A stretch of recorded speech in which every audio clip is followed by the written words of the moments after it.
they are visualizing a public bathroom.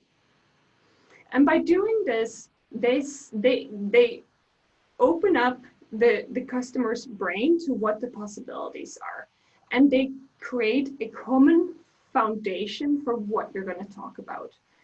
By visualizing it, you avoid misunderstandings. You make sure that when you talk about the soap dispenser, both of you really know that it is this soap dispenser that you're talking about.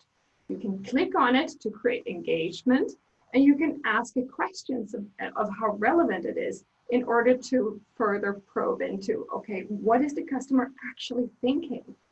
And get them to feel that, okay, we're really talking about me here. And then, of course, if today everybody wants the reality to revolve around them. So if my customer has red colors in their company colors, well, then of course I also want to display a red bathroom.